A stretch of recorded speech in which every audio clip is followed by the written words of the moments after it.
Imagine you've just gotten home after a long day of work. You log into Netflix, ready to watch your favorite show, and you see a message.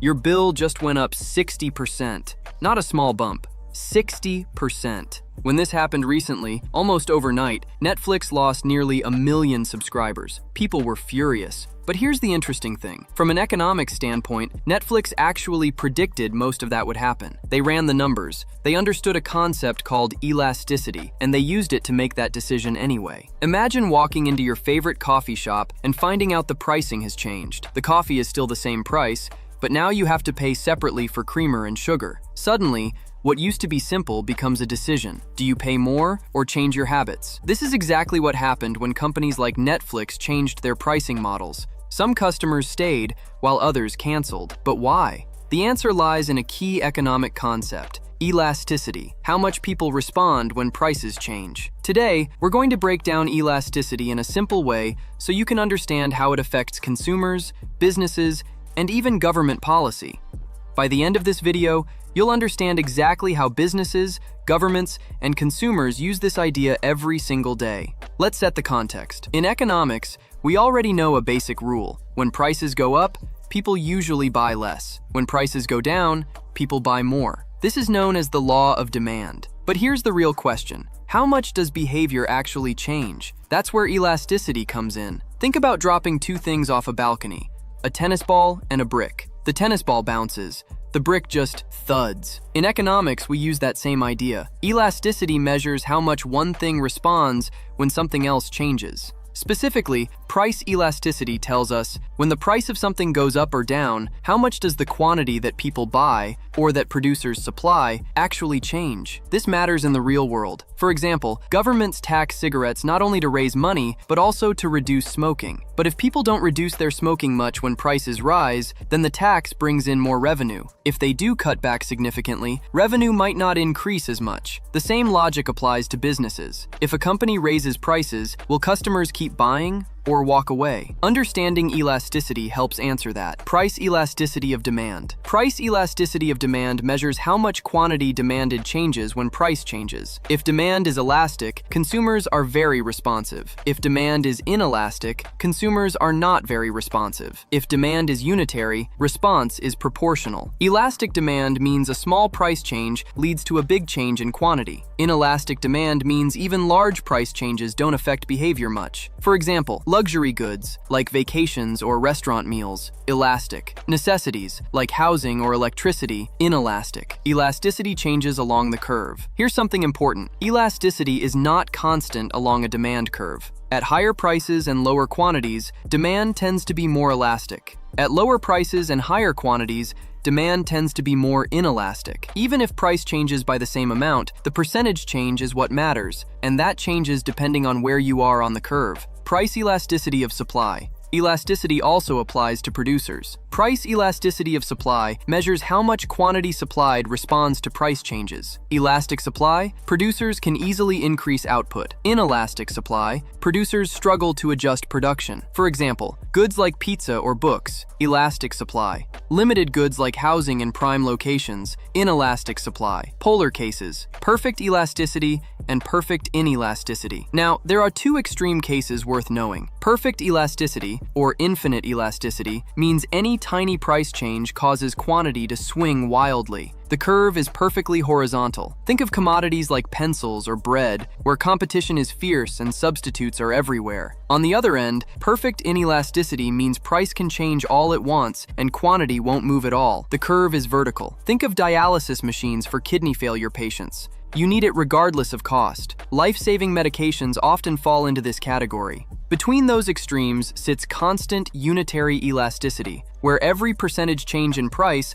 is matched by an equal percentage change in quantity. On the demand side, this creates a curved line. On the supply side, it's a straight line through the origin. Elasticity and pricing decisions. Here's where it gets really practical. Take a look at real-world elasticity data. Housing, elasticity of 0.12, highly inelastic. Gasoline, 0.35, still inelastic. Restaurant meals, 2.27, very elastic. Makes sense, right? You need shelter. You'll cut back on eating out before you'll stop paying rent. This matters enormously for businesses. If demand for your product is elastic and you raise prices, you'll lose customers faster than you gain revenue. Total revenue drops. But if demand is inelastic, say for a pharmaceutical with no substitute, you can raise prices without losing many customers and revenue goes up. The rule of thumb: when demand is elastic, lower prices to increase total revenue. When demand is inelastic, raise prices to increase total revenue. At unitary elasticity, it doesn't matter. Revenue stays the same either way.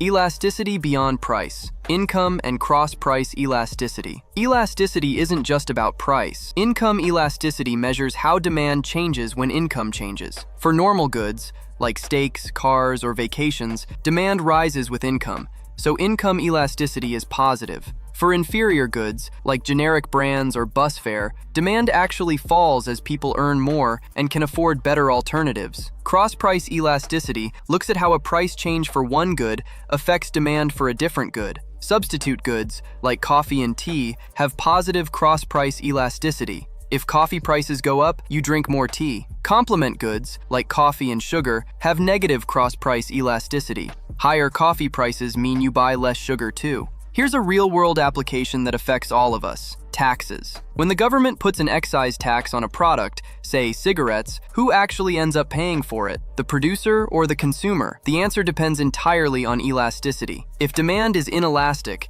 and cigarette demand is, with an elasticity around 0.3 because many smokers are addicted, producers can pass most of that tax cost along to consumers through higher prices without losing much business. The government raises revenue, but it barely dents the quantity smoked. On the flip side, if supply is inelastic, like beachfront hotels, which can't exactly pack up and move, sellers absorb more of the tax burden because they have no way to avoid the market. The general rule: the tax burden falls most heavily on whichever side of the market is more inelastic. Short-run versus long-run elasticity also changes over time. In the short run, people and businesses can't adjust quickly, so demand and supply tend to be more inelastic. But given time, behavior shifts. The 1973 OPEC oil embargo is a perfect example. When Arab nations cut oil exports to the US, prices shot up almost immediately, from $12 a barrel to around $25, while consumption barely dropped. Why? Because in the short run, Americans couldn't easily change how they drove or heated their homes. But over the following decade, something changed. People bought more fuel-efficient cars. They insulated their homes. Industries retooled. By 1983, U.S. oil consumption had fallen significantly. Even as the economy grew by a quarter, demand had become much more elastic over time. The takeaway? In the short run, prices tend to swing sharply when supply or demand shifts. In the long run, quantities adjust more, and price swings are more moderate. Key takeaways. So let's bring it all together. Elasticity is fundamentally about responsiveness. How much does quantity change when something else changes? Here are the key points to remember. Price elasticity of demand measures how sensitive buyers are to price changes. Elastic, greater than 1, means very responsive. Inelastic, less than 1, means not very responsive. Price elasticity of supply works the same way for producers. Businesses use elasticity to set prices and maximize revenue. Governments use it to predict tax revenue and design policy. Tax burdens fall most on the more inelastic side of the market. Elasticity is usually lower in the short run and higher in the long run. Income and cross-price elasticities show how demand responds to income changes and to price changes in related goods. Back to Netflix. They calculated an inelastic response and bet most subscribers would stay. They were mostly right, eventually, but they underestimated substitutes and customer sentiment. Even the best elasticity model only works as well as the assumptions behind it. Understanding elasticity gives you a powerful lens for seeing how markets really work and why prices move the way they do. Make sure to like this video and don't forget to subscribe to the channel so you never miss a new update. I'm here to help you succeed and get that A. Thanks for watching and keep thinking like an economist.